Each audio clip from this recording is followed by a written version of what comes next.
I am Precious S. Brown, your customized course creator and online success partner. And this channel is about three specific things I want to remind you. It is about how to create harmony between your work life and your personal life, how to create passive streams of income, and how to have fun in the process. It's the perfect mix around here, and I'm super excited today to share with you how you too can achieve work life harmony. My belief is that creating the harmony around work and life allows for you to flourish in so many other areas.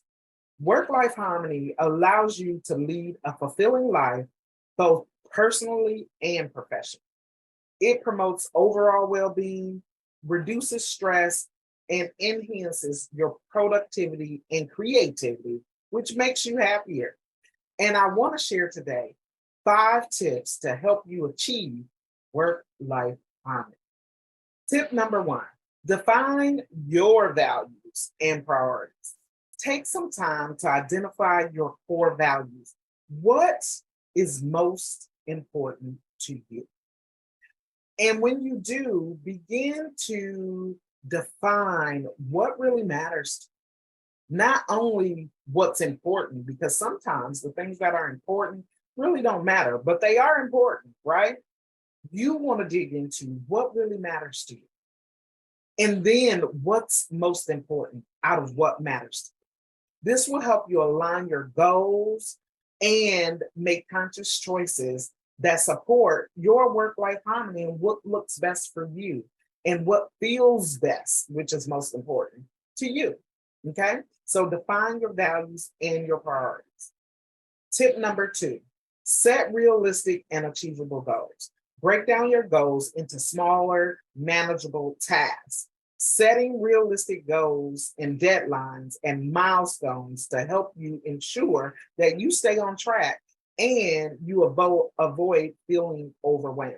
Listen, when you set goals that are realistic and then break them down into smaller steps, you are able to celebrate along the way instead of having to wait until the end to do the big celebration.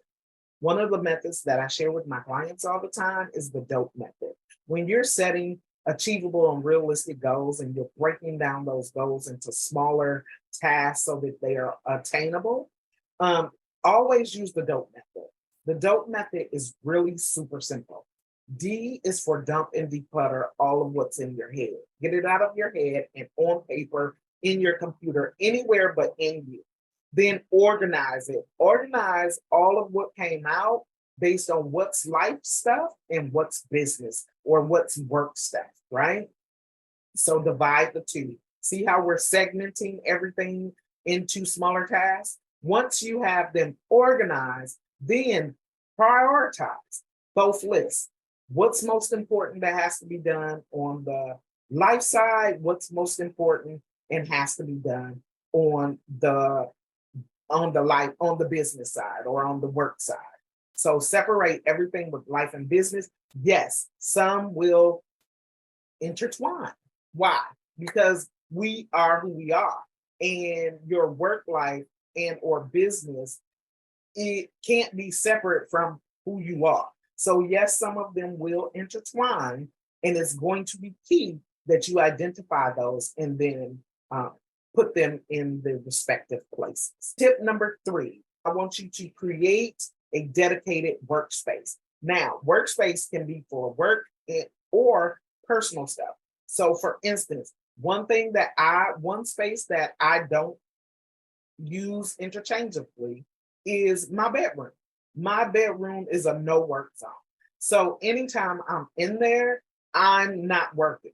Most times, I will say, unless I'm sick or something like that, then I'll work from bedside. However, when I go in my bedroom, I know that that's a no work zone. So nothing but fun happens there. Whether I'm laughing, hanging out with the grandkids, watching me some comedy, whatever I'm doing, it's a no work zone. I have a clear, dedicated space for work and personal. So my office here with UC is my dedicated workspace.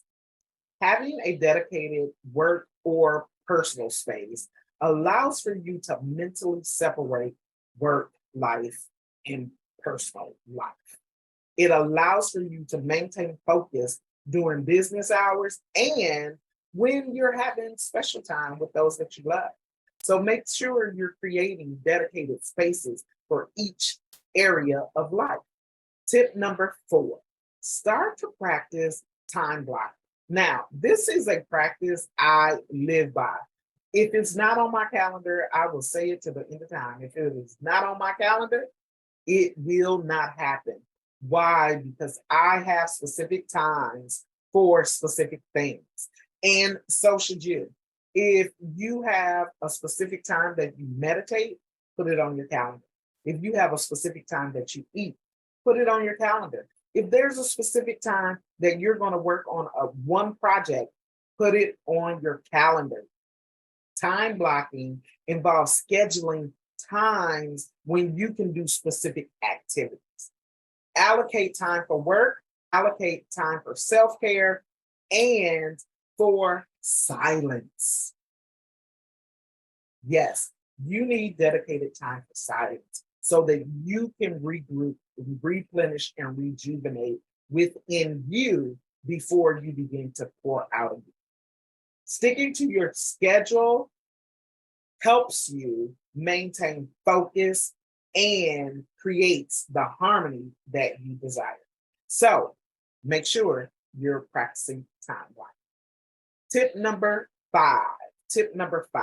I want you to embrace technology for more flexibility.